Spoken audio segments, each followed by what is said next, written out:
Well met, lords and ladies, Jacob Butter speaking, and you know what? In between having my Aaron vs. Ian song played today on the speakers in one of the classroom studios by a friend who I was discussing YouTube with, to a new comment on the Truth About Travis video, I'm feeling very Aphmau-y today. So I'm going to talk about, well, what is my favourite channel, once again, Aphmau. So, for this video, there's a couple of things I want to discuss, but it all stemmed from a comment, the comment that I was talking about before, from this person called Julian Vasallo. I think that's how you say that, or Vasallo, depends on where you're from. So, I'm gonna read this as it appears. Theory: so if Emmalyn is ghost, then she was after Zane, and in Minecraft Diary, we can see that Shadow Knights can go into dead bodies, so maybe Zane has became a new person, like how Irene was Aphmau, just with the same name, and Emmalyn was so sad and ran away and got killed by the werewolves. The werewolves.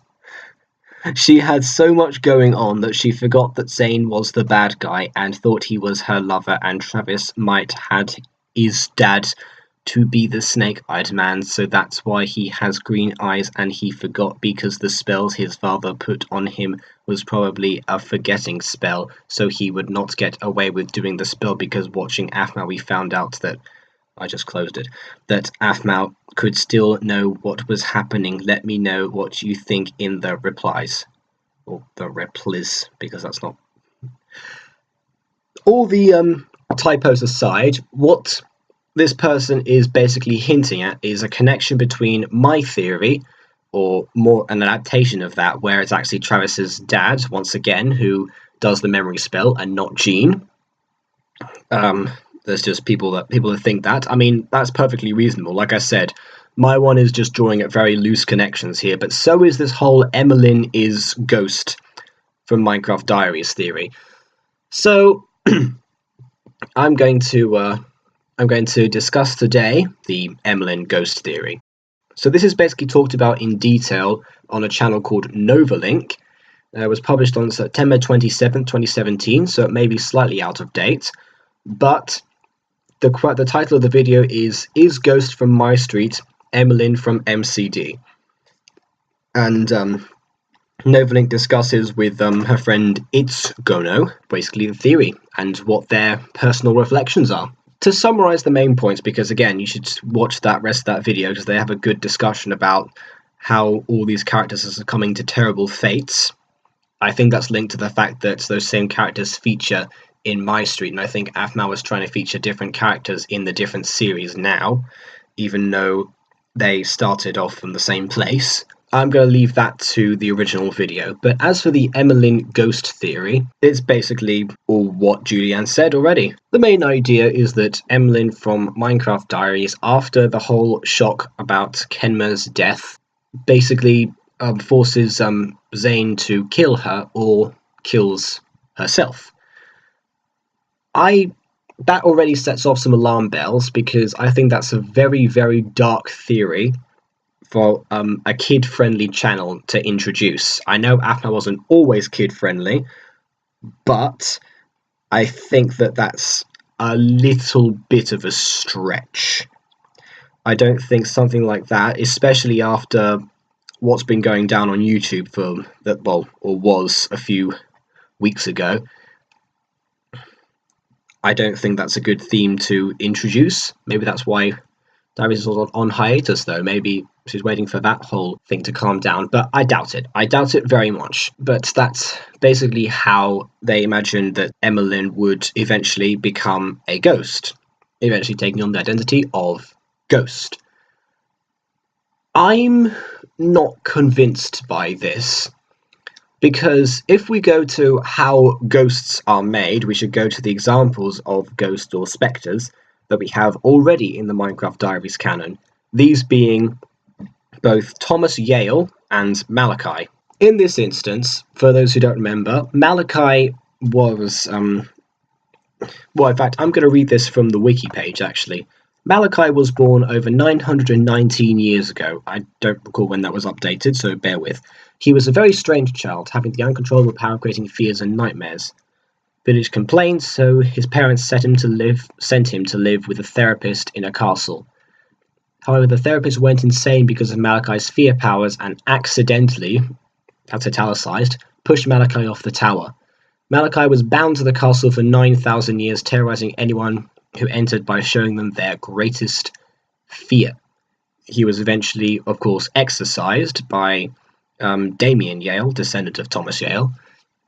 But let's go to Thomas Yale's page now, because that's a bit more information. They say that Thomas Yale was hoping to find a way to cure him from his magics. Later on, after the whole Malachi being killed thing, the parents sought out a curse magics user who placed a curse on Thomas and his descendants. That explains why Thomas Yale also is featured as a ghost.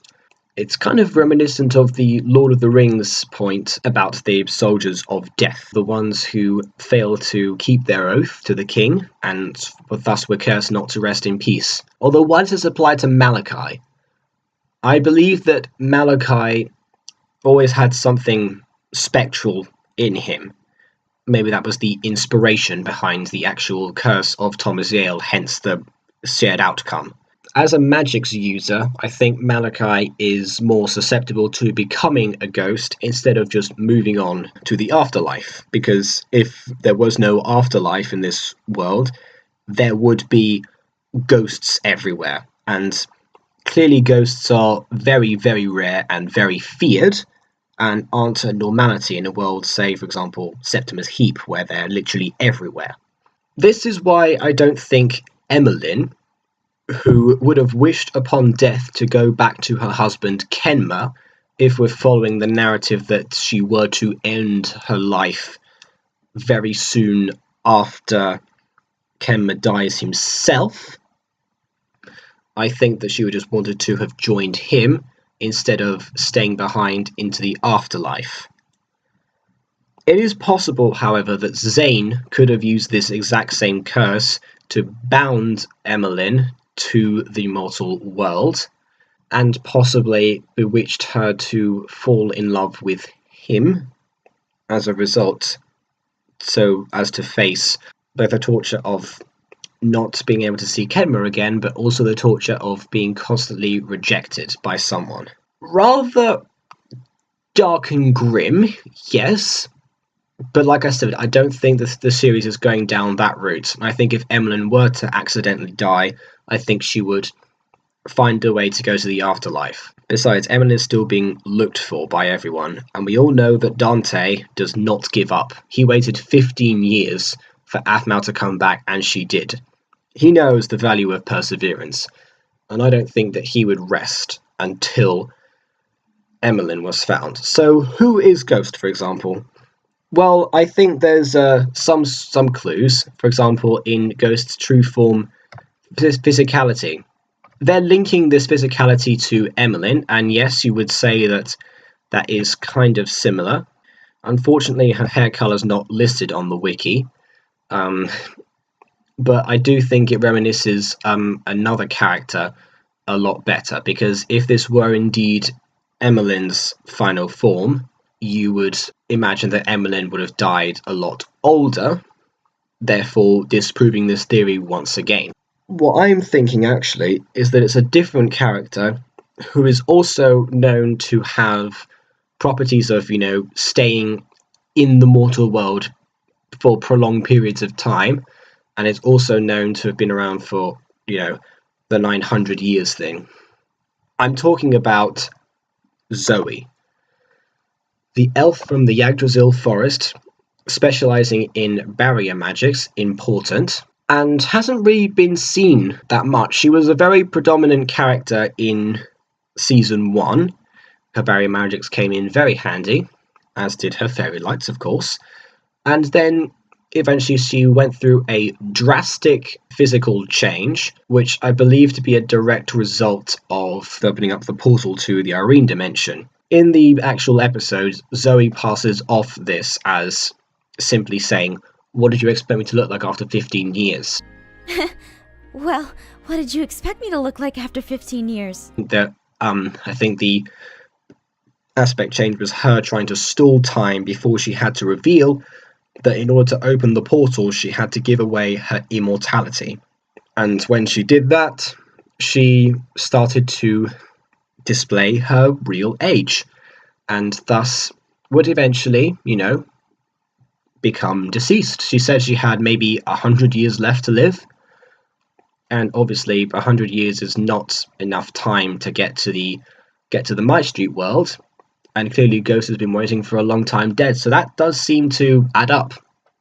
There's also a connection with the Ghost's voice actress. The voice actor for Ghost and for Kim is Corinne Sudberg, and by coincidence, the voice actor for Zoe is Corinne Sudberg. Although this does raise a bit of alarm because of Michelle Marie actually doing the voice for Ghost's true form, I think, to contrast from Kim's actual voice, which had been affecting Ghost previously. However, even before Ghost possessed Kim, they still shared the same voice actor, so I don't think that it's necessarily something to rule out. However, Michelle Marie has done a variety of characters, so I think if we're trying to go through the connection of the voice, we could go for Amber, Dimitri, no, we can't go for Dimitri, Lord Haley, and Lily. Some of them don't quite match the description. Lord Haley, for example, does. Lord Haley would have been perfectly able to, have some sort of supernatural essence to stay behind once she inevitably passes, possibly from old age, because clearly she has aged quite a bit. As for Amber, this is also kind of possible, although the hairstyle varies quite a lot, so less likely. And also she's not a magic user, so I think we can rule Amber out of this one. So I'd say Lord Haley, Emmalyn maybe, but I am currently rooting for Zoe on this matter. Also important to note that Zoe is known for her barrier magics, and the first display of Ghost's magic powers is creating a barrier.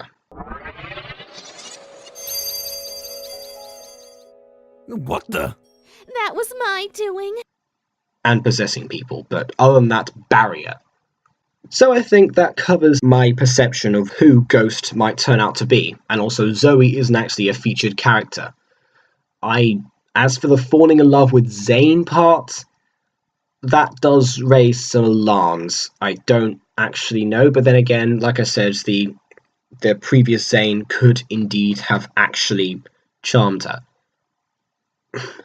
I mean, either that or it's just some completely different Zane. It could be a different character. We're reading too far into this. Whatever, it's a theory.